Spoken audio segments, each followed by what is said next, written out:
Hello everyone, this is King Grats here. Welcome back to the channel, guys. I'm going to be going back to my roots in this video, and I've had this swap streak video idea in my head for quite a while now. I've been doing a lot of research on stuff that could be coming up this off season just to make for content, and one of the things I thought of bringing back was the swap streak series, and where I look at a particular trade in sports history and kind of explain how it developed as the years came by, leading up to the present day, and how it impacted its respective sports league. So in this video, I'm going back to the NHL on this. I'm bringing back one particular trade that happened in 2017, and it's had a significant impact on the NHL to this day.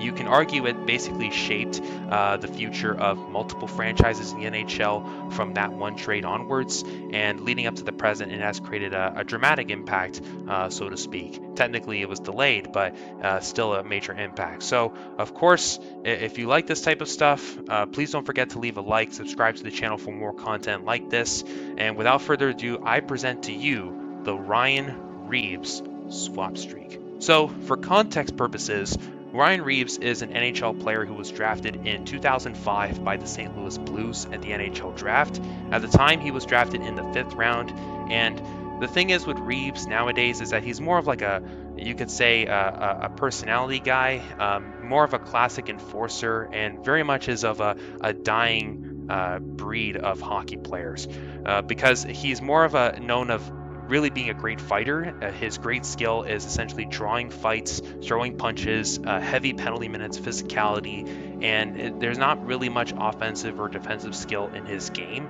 but it's gotten him enough success that he's been able to last in the NHL for quite some time now. So for Reaves, his career started in St. Louis. It took him a number of years, mainly being in the AHL, before he eventually made it to the NHL level in 2010, 2011. And from then onwards, he basically became a big time presence for the St. Louis Blues. He would stick around with the team for pretty much the next half decade or so, being mostly that classic bottom six grinding forward who put up tons of penalty minutes. As you can see in the numbers here, according to Puckpedia, there was a number of seasons where he had at least over 100 penalty minutes, and every now and then he would chip in with some offense. And I think that's what separated Reaves from a number of other enforcers of his era, in fact that he at least had enough skill that he could last in the NHL into its transition into a more skill-based game. And essentially he could survive as like a fourth line, low-level grinder, if you will.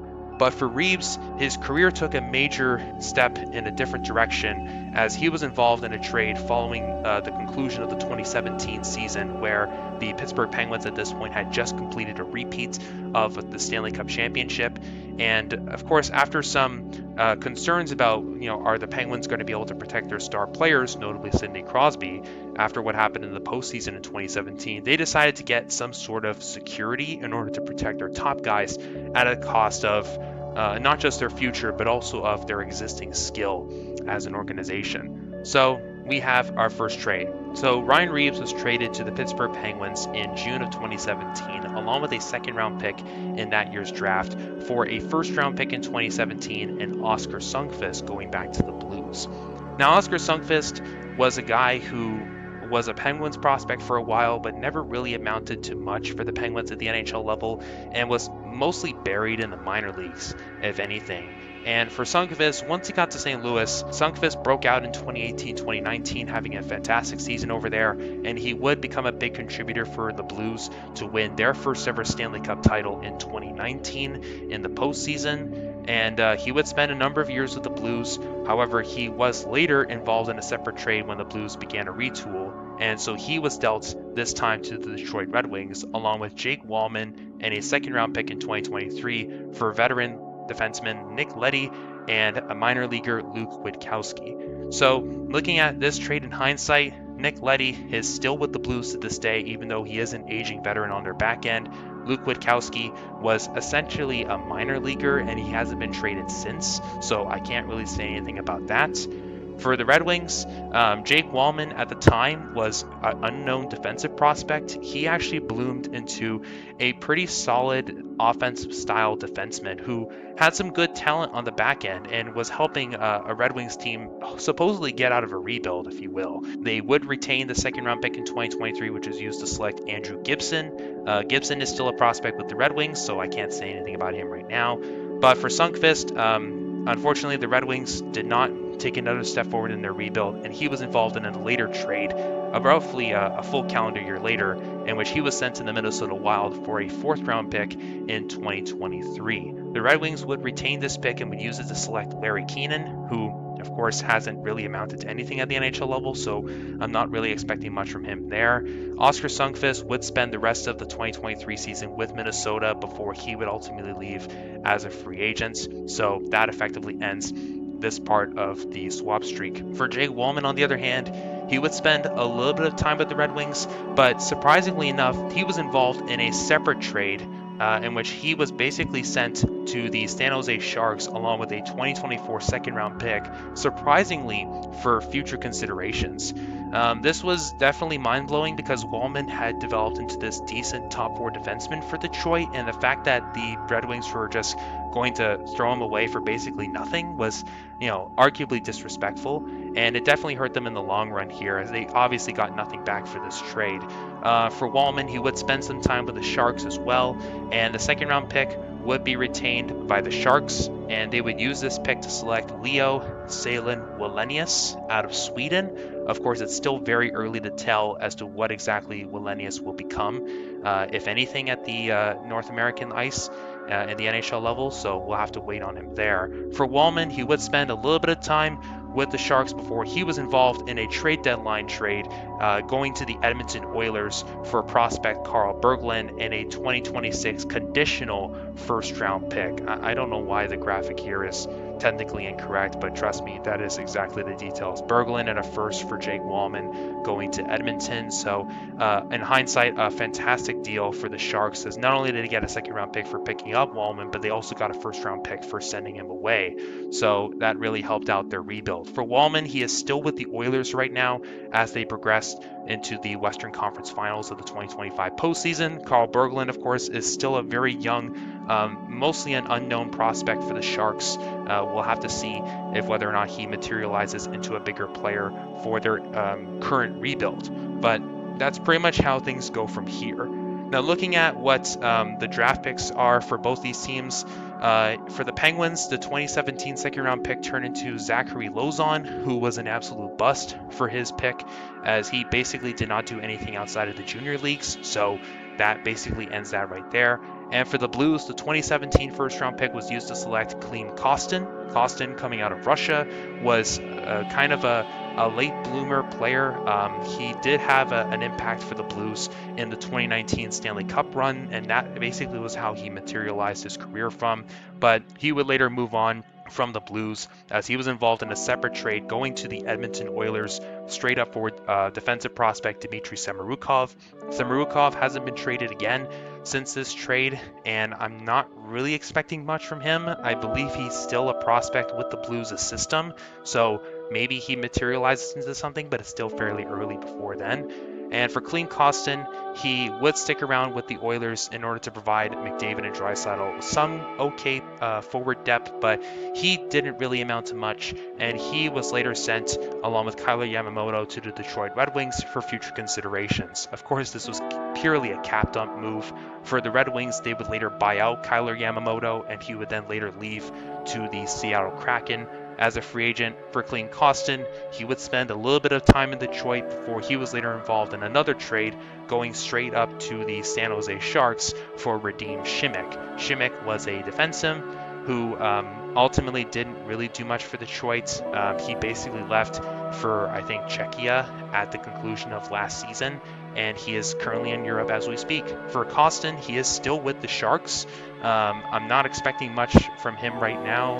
I believe I think this was his last year on his current contract, so I'm not sure if he's going to get traded again anytime soon, but I'm pretty sure this is the end of the line for at least this block of the original trade for this swap streak.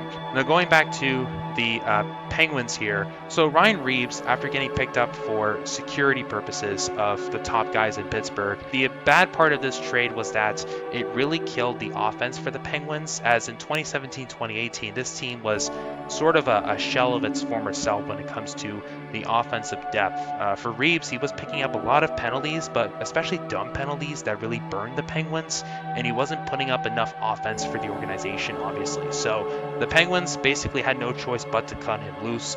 So he was involved in essentially a three-team trade in which the Ottawa Senators and the Vegas Golden Knights would get involved here, and the Penguins would basically send Ryan Reaves along with a 4th-round pick to the Vegas Golden Knights in exchange for Tobias Lindbergh, and they would also pick up from the Ottawa Senators Vincent Dunn, a 3rd-round pick in 2018, and veteran player Derek Brassard.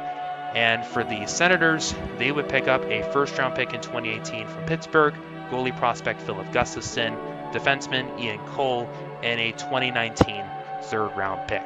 So there are a lot of moving parts when it comes to this 3-team trade, and it did have a significant impact for the 2018 season. So starting off with some of the simpler parts here from Pittsburgh's side of things, Vincent Dunn, not to be confused with Vince Dunn, who is a current defenseman of Seattle Kraken, he basically didn't amount to anything outside of junior leagues, so essentially he never got traded again, so you don't have to worry about him. Derek Brassard would have his own very convoluted trade history, and I will get back to him. Looking at the Golden Knights, the 4th-round pick they got, along with the Reaves, would turn into Stanislav Demin, who basically did not amount to much, if anything at all. I believe he's still in the KHL, but I don't think he has a contract with any NHL team, so basically you can end it right there. In addition to this, Tobias Lindbergh would actually have his own trade history after his time with the Penguins. He was involved in a separate trade in which he would go this time to the Ottawa Senators along with Stefan Elliott for McCoy Urkamps and Ben Sexton. Urkamps, Sexton, and Elliott all never got traded again in their respective careers, but for Tobias Lindbergh, he was involved in a separate trade again, this time going basically back to the Vegas Golden Knights along with Mark Stone in exchange for defensive prospect Eric Brandstrom, Oscar Lindbergh, and a 2nd-round pick in 2020 going to Ottawa. So yeah, basically this is how the Golden Knights got Mark Stone, ladies and gentlemen. It actually resulted in Ryan Reaves going to Vegas, and then the Golden Knights would later pick up their captain, Mark Stone, who would help the Golden Knights win a championship in 2023. Tobias Lindbergh basically didn't amount to anything at the NHL level after all this time, and he would basically move on, going back to Sweden. Same thing with Oscar Lindbergh. He didn't really amount to anything at all. Eric Brandstrom was a former 1st-round pick of the Golden Knights, and there was a lot of hype in Ottawa that he could be a part of their incoming rebuild, and honestly he didn't really meet expectations. A lot of people thought he would be a good offensive defenseman. He really did not amount to anything at all, anything nowhere near close to what people were expecting out of him as being like a top 4 D-man. And ultimately Brandstrom basically was kind of turned aside in Ottawa, and he started trying to bounce around the NHL for a little bit before ultimately leaving, I believe, for Europe. So that's basically what we have in Brandstrom. He would never get traded again. The 2nd-round pick in 2020 that went to the Senators for Mark Stone turned into Igor Sokolov, who is currently a prospect for the organization in the AHL, but he has not played in the NHL since, and he hasn't been traded again. So we can move on from that. So moving on here, let's look at the 1st-round pick that the Sens got from the Penguins. So this first actually got flipped this time to the New York Rangers for another 1st-round pick in 2018 and a 2nd-rounder in 2018. Now, the first that the Sens got back turned into Jacob Bernard-Docker, who was supposed to be what could be a solid defensive prospect, and the 2nd-rounder turned into Jonathan Tchanek, who honestly did not amount to really anything at the NHL level at all, so kind of a bust of a pick. But for Jacob Bernard-Docker, it would take him some time to get into the NHL, and for the 1st-round pick that went to the Rangers as part of this deal, they would use this pick to select Keandre Miller. So surprisingly enough, the Rangers came out pretty well in this deal, since Miller did develop into a top 4 defenseman in New York and is still with the organization to this day. The Senators would basically keep Bernard-Docker for a number of years, and as time would go on, Bernard Docker would later be involved in another trade that just happened recently, in which the Sens would send Jacob Bernard Docker along with Josh Norris for Dylan Cousins, Dennis Gilbert, and a second-round pick in 2026 coming from the Buffalo Sabres. So, yeah, interesting how this materialized in a very interesting way. Of course, Josh Norris and Bernard Docker are still with Buffalo right now. Dylan Cousins is on a pretty big contract that he signed with the Sabres in the first place, so I'm expecting him to stick around in Ottawa for the time being. Dennis Gilbert was a defenseman who was mostly a depth defenseman, and I don't expect him to really materialize into too much at this point in his career. And the second round pick in 2026 is still left to be determined, so we're just going to basically leave it there. Looking at the other pieces that Ottawa got back, Philip Gustafsson was a goalie prospect from Sweden who did have a lot of hype. There was expectations in Ottawa that he could become maybe a future starting goaltender, and he did get a lot of time in development, but things didn't really materialize for him in Ottawa. So he was later flipped in a separate trade, this time going to the Minnesota Wild straight up for Cam Talbot.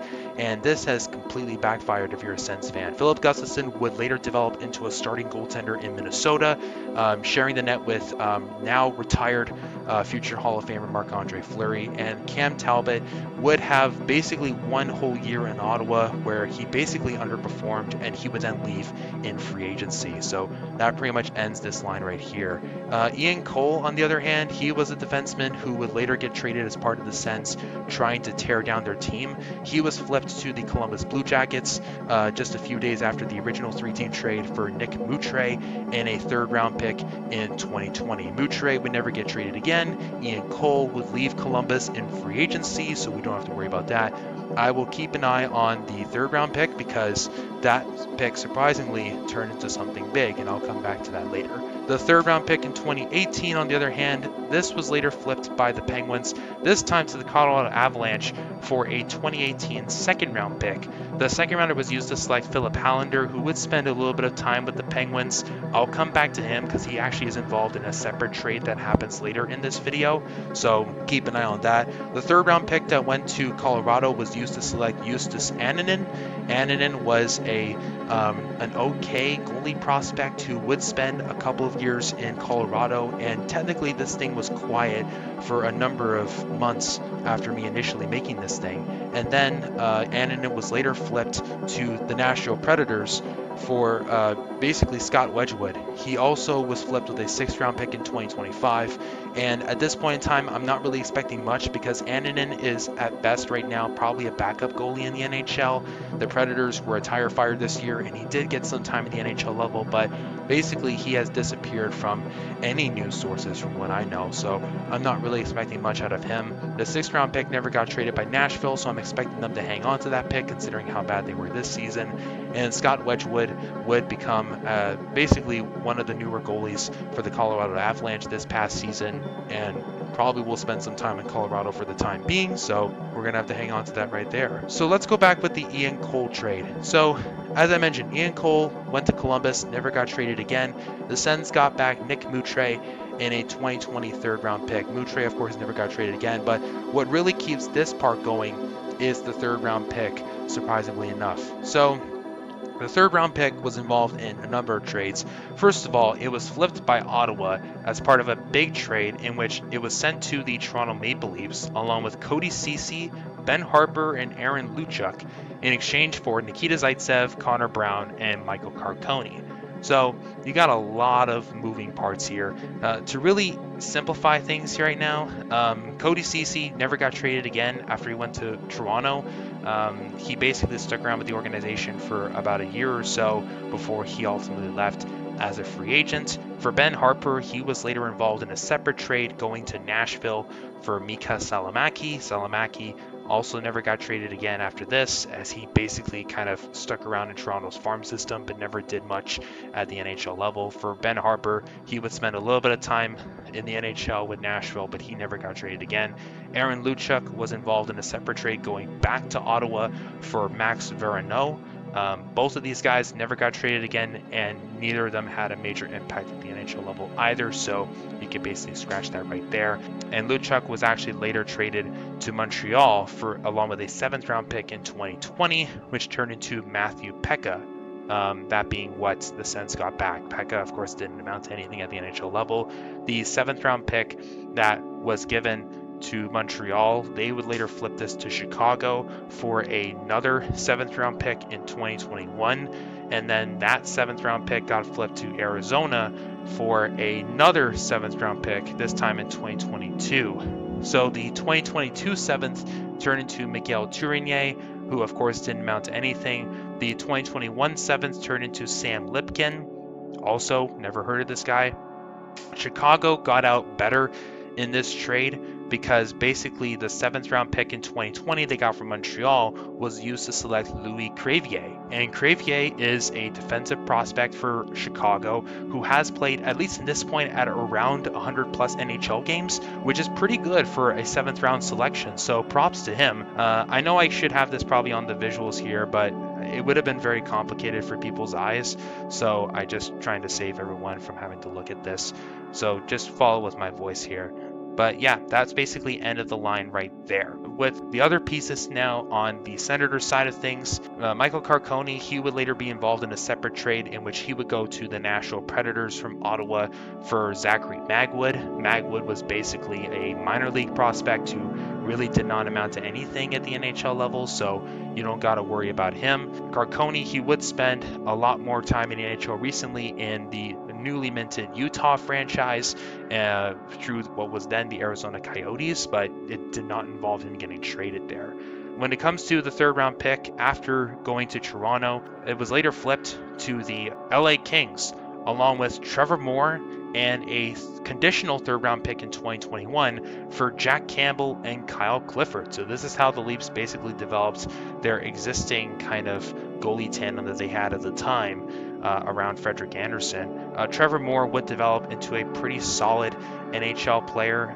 He would amount to, at least at best, a top 6, top 9 forward with the LA Kings. The Kings would hang on to the 3rd round pick in 2020 and would use it to select Alex Laferriere, who did amount to a pretty solid, at least at best, top 9 forward right now in the NHL level. The conditional 3rd round pick was also used to select Cameron Wynot, because why not? And Wynot, of course, did not amount to anything at the NHL level, so you could basically end that right there. For Jack Campbell and Kyle Clifford, both of these guys never got traded from Toronto. Clifford basically would get exiled to the AHL, and he's been stuck with the Leafs farm system ever since. For Jack Campbell, on the other hand, he would spend a couple of years in Toronto where he finally blossomed into what could have been a solid, goaltender at the starting caliber level before he ultimately left as a free agent to Edmonton, and his entire career fell off a cliff. So you can basically end that right there. Now looking at what Ottawa has as well, Nikita Zaitsev was basically a cap dump going to Ottawa, and he would spend a number of years in their rebuild before he was later flipped to the Chicago Blackhawks, along with a 2nd round pick in 2023 and a 4th round pick in 2026, all for future considerations. Zaitsev's contract would essentially expire with the Blackhawks, and he would later leave for Russia, so we can essentially end that right there. Of course, Ottawa got nothing back as part of this trade, and the 4th round pick in 2026 is to be determined, so you don't have to worry about that. The 2nd round pick in 2023, however, that was later used to select Roman Kotsarov, and of course this hasn't amounted to much at this point in time. I still believe the Blackhawks do retain his rights though, so maybe he becomes something, but at this point we can't really say. For Connor Brown, however, he would spend a little bit of time in Ottawa before he was later involved in a separate trade in which he went this time to the Washington Capitals in exchange for a 2nd round pick in 2024. So for Connor Brown, after spending a little bit of time in Washington, he would later leave as a free agent as things kind of took a turn for the worse in his career, and he basically kind of fell off a cliff when it comes to production, but he would find things once again when he got to Edmonton. For the Senators in the 2024 2nd round pick, it was later involved in a massive trade in which Ottawa would send that pick to the then Arizona Coyotes, along with a conditional 1st in 2023 and a 2nd round pick in 2026, all for Jacob Chychrun. Of course, Chychrun at this time was a highly coveted defenseman who a lot of people were thinking of him being potentially getting traded. He was trade bait for a while at this time. For the Coyotes, what they got back in this trade, the 2023 conditional first was transferred to the Coyotes, and they used this to select Daniil Boo, who was essentially one of the very few players left who have been drafted by the Coyotes before they were relocated to Utah. The second round pick in 2024 was also acquired by Arizona at the time, so they held on to this pick. The second round pick in 2026 is to be determined, so can't say anything about that right now.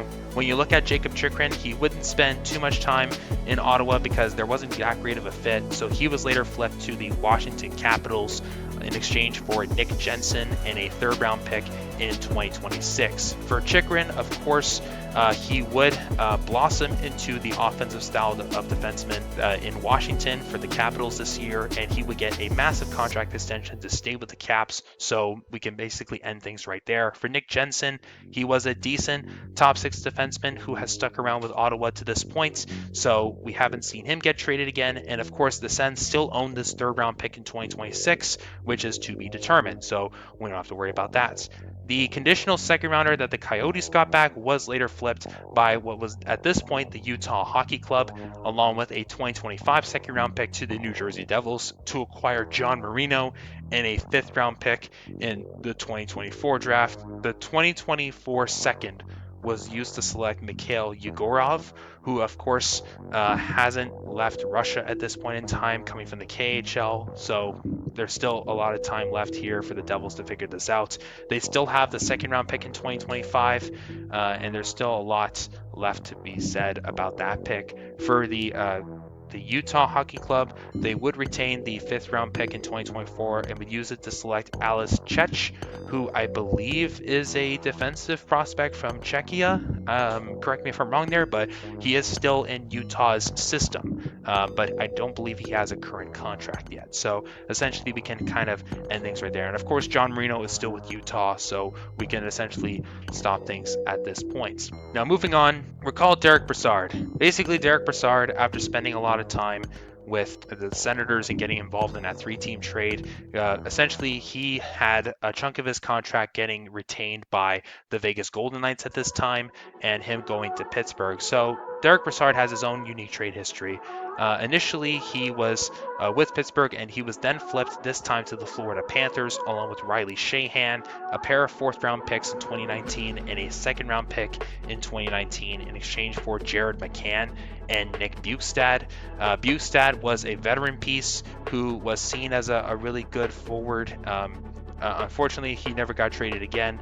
He was supposed to get traded to the Minnesota Wild for what would have been a conditional seventh round pick in 2021 because he wasn't going to sign in Pittsburgh, but the conditions were never met. So basically, it was future considerations if you think about it.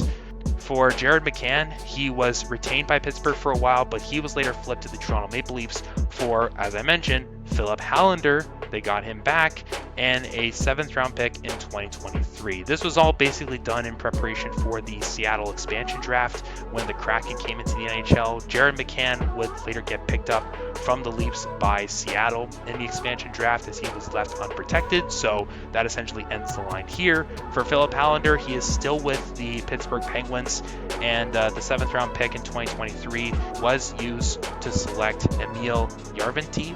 Järventie, honestly, we haven't heard much about him since him getting drafted, and I'm not expecting much to come out of this selection, so unfortunately this kind of ends the line right there.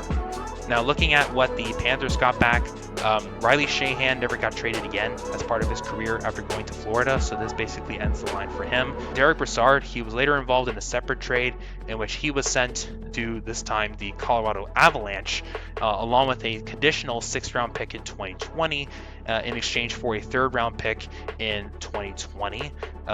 When you look at these pieces right here, the third round pick that went back to Florida was used to select Justin Sourdiff, who is one of the very few prospects left in the Panthers farm system right now.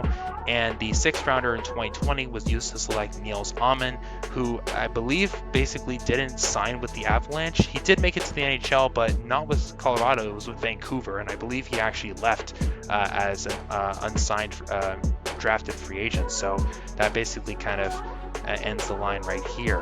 When it comes to the 4th round pick and 2nd round picks, the 2nd rounder in 2019 was used to select Vladislav Kolyachonok, and the 4th round picks were used to select Dmitry Voronkov and Eric Hjorth. And if you're a Blue Jackets fan, you're probably wondering, wait, Voronkov? Didn't the Jackets draft him? And yes, you are correct. Vladislav Kolyachonok, first of all, he was later involved in a separate trade in which the Arizona Coyotes would acquire Kolyachonok, who was a defensive prospect, along with captain Anton Strawman, in a 2024 2nd round pick in exchange for a 7th round pick in 2023. The 2nd rounder was used to select Will Skahan, who at this point in time I don't really know much about, but at least he's still in the Utah Hockey Club's system right now. Anton Strawman basically was a cap dump here. He would spend pretty much most of his career already basically on the sidelines, and his contract would expire with the Coyotes. For Kolyachonok, he never got traded again, and I believe is still with Utah as a prospect. Just not entirely sure of it at this point. The 2 4th round picks were used and sent to another trade, this time to the Columbus Blue Jackets, for a 2019 3rd round pick. And of course, the 4th rounders were used by the Blue Jackets to select Voronkov and Eric Hjorth. Hjorth didn't amount to anything, but Voronkov did amount to a pretty solid goal-scoring forward for the Blue Jackets, as he has broken out at least over the last 2 or so years. So it's nice to see for them. For the Panthers, they would use the 3rd round pick they got back in this deal to select Cole Schwindt, who hasn't really amounted to much at the NHL level, but Schwindt would be involved in a major trade in which he was sent to the Calgary Flames along with Jonathan Huberdeau, Mackenzie Weegar, and a 1st round pick in 2025 in exchange for Matthew Tkachuk and a 4th round pick in 2025. And there you go, ladies and gentlemen. Somehow Ryan Reaves going from St. Louis to Pittsburgh in 2017 led to Matthew Tkachuk going to the Florida Panthers. Of course, it's still too early to tell as to what we can say about this big blockbuster, but Jonathan Huberdeau, who got a big contract extension with the Flames after this trade, he basically has been a shell of his former self, at least to this point. Mackenzie Weegar is now the Flames' top defenseman as they now transition into a big rebuild. Cole Schwindt, he was supposed to be an okay prospect, but he hasn't really amounted to much for the Flames. And the 1st round pick in 2025 is, I believe, going to Calgary. There's still much to be said about that pick, at least coming up in this year's draft. The conditional 4th, of course, I believe is still going to Florida. Obviously, we can't say anything about this pick. And Matthew Tkachuk has had a fantastic career so far as a Florida Panther. So we can basically kind of end that block right there.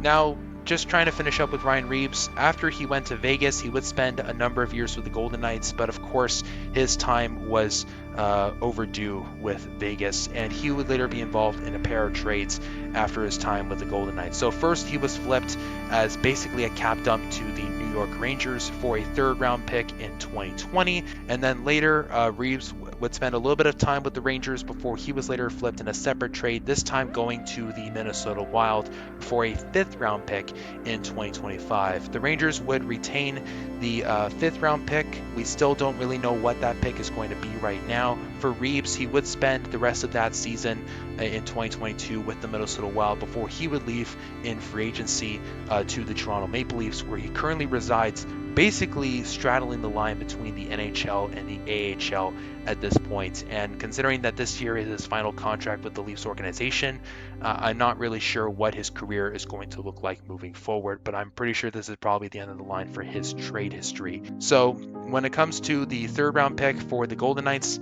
this pick was actually used to select Nicholas Moldenhauer, but it was actually sent to the Toronto Maple Leafs along with a 5th round pick in 2022 for an earlier 3rd round selection in the same draft, which the Golden Knights used that earlier 3rd to select Jordan Gustafsson. For the Leafs, they would use the 3rd in 2020 to select Nicholas Moldenhauer and the 5th round pick to select Nikita Grabenkin. Interestingly enough, Grabenkin has been the only guy out of these 3 players to actually play in the NHL. Grabenkin did get a cup of coffee with the Leafs before he was later involved in another big trade at this year's trade deadline, going to the Philadelphia Flyers along with a 1st round pick in 2027 for Scott Laughton a 4th rounder in 2025, and a 6th round selection in 2027. I'm not sure what Gurbanguin's career is going to look like, considering he's going to a Flyers team that is pretty much in the middle of a rebuild at this point. The 1st round pick, of course, is still with the Flyers. Scott Laughton does have another year on his contract with the Leafs, and Toronto still owns those 2 lower round draft picks that they have. For Vegas, in the original trade, Jordan Gustafsson did sign an entry-level deal with the Golden Knights, but he hasn't made an impact at the NHL level yet. And for Nicholas Moldenhauer, I believe he's still on the Leafs reserve prospect list, but I believe he's still playing in the NCAA, if I'm correct. So I don't really have much information on him, but I don't expect him to make too much of an impact at this point in time. So that's basically it. This is pretty much Reaves' entire swap streak history. As you can tell, that there are still a lot of moving parts, notably draft picks here that we still don't have a lot of information of, but it really is amazing to see how these guys went. And honestly, it would be interesting to maybe revisit this in a couple of years' time just to see how things went. There's probably going to be more stuff coming in on it. But yeah, that's the end of the video. Thank you so much for watching. Leave a like, subscribe to the channel if you want to see more content like this one. And yeah, thank you so much. I'll see you all in my next video.